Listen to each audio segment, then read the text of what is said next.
Bismillahirrahmanirrahim. Assalamualaikum warahmatullahi wabarakatuh. Saya Nurfaika, mahasiswa Program Studi Bahasa dan Sastra Indonesia kelas B Angkatan 2019 Universitas Negeri Makassar. Saya akan menceritakan sebuah dongeng yang berjudul Putri Tujuh. Dongeng ini berasal dari daerah di Nusantara, yang konon katanya menjadi asal muasal dari nama daerah di Nusantara yaitu Dumai. Pada zaman dahulu, ada sebuah kerajaan yang bernama Kerajaan Seri Bunga Tanjung. Kerajaan ini dipimpin oleh seorang ratu yang sangat arif dan bijaksana. Ratu tersebut bernama Ratu Ciksima. Negeri Seri Bunga Tanjung terkenal sebagai negeri yang sangat damai. Ratu Ciksima memiliki 7 putri yang sangat cantik jelita. Namun dari ke-7 putri tersebut, yang paling cantik adalah si bungsu, Putri Mayangsari. Kemakmuran Kerajaan Seri Bunga Tanjung dan kecantikan dari ke-7 putri tersebut terdengar sampai kemana-mana.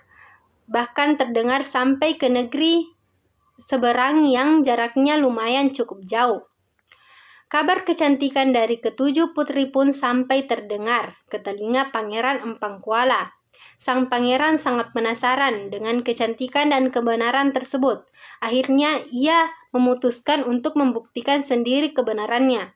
Ia pun memutuskan untuk pergi ke Kerajaan Seri Bunga Tanjung diikuti oleh puluhan pengawalnya dengan menaiki kapal kerajaan. Setibanya di pelabuhan Kerajaan Seri Bunga Tanjung, pangeran dan pengawalnya memutuskan untuk menyamar menjadi orang biasa.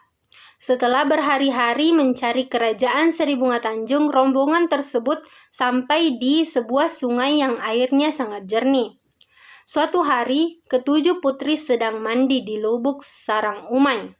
Mereka sangat asik mandi dan bercengkrama antar satu sama lain. Tanpa mereka sadari, ternyata Pangeran Empang Kuala dan pengawalnya yang tanpa sengaja melewati sungai tersebut melihat putri-putri yang sangat cantik. Pangeran dan pengawalnya menghentikan perjalanan dan asik memperhatikan ke-7 putri tersebut. Pangeran Empang Kuala bersembunyi di balik semak-semak, dan Pangeran Empang Kuala sangat terpesona dengan salah satu kecantikan dari 7 putri tersebut, yaitu Putri Mayangsari. Ternyata Pangeran Empang Kuala jatuh cinta pada pandangan pertama kepada Putri Mayangsari. Ia pun memutuskan untuk meminang Putri Mayangsari dan memutuskan untuk mengirimkan utusan kepada Kerajaan Seri Bunga Tanjung untuk meminang Putri Mayangsari. Kami sangat tersanjung dengan lamaran ini, namun mohon maaf, sesuai dengan adat istiadat yang berlaku dari negeri ini, Putri Mayangsari tidak boleh menikah sebelum kakak-kakaknya menikah. Jawaban Ratu Ciksima dengan sangat tegas kepada utusan dari Pangeran Empang Kuala. Mendengar jawaban tersebut, Pangeran Empang Kuala marah besar. Karena sangat murka, ia pun tidak peduli lagi dengan adat, karena hatinya dipenuhi oleh rasa malu. Ia pun menyatakan perang kepada Kerajaan Seri Bunga Tanjung. Mendengar kabar penyerangan tersebut, Ratu Ciksima menyembunyikan ke-7 putrinya ke dalam sebuah gua. Sang ratu pun memberikan bekal yang sangat banyak kepada 7 putrinya, yang cukup mereka makan untuk selama 3 bulan. Setelah menyembunyikan ke-7 putrinya, sang ratu kembali ke kerajaan untuk melawan Pangeran Empang Kuala. Perang tersebut terjadi dengan sangat tidak berimbang.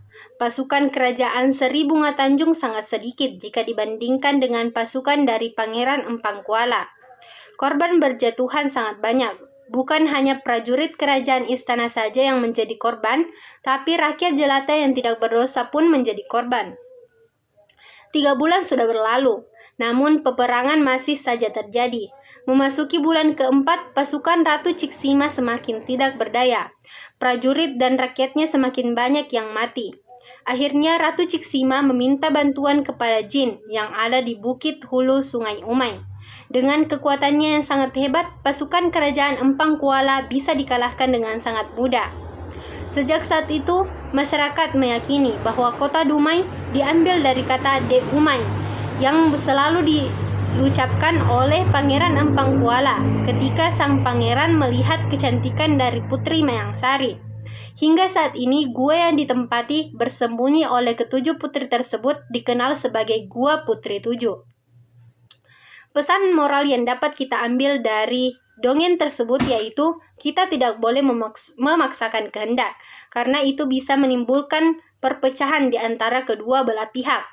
Dan kita harus mengikuti adat istiadat yang berada di daerah yang kita tempati. Itulah tadi dongeng Putri Tujuh yang bisa saya sampaikan. Mohon maaf atas segala kekurangannya. Sekian dan terima kasih. Assalamualaikum warahmatullahi wabarakatuh.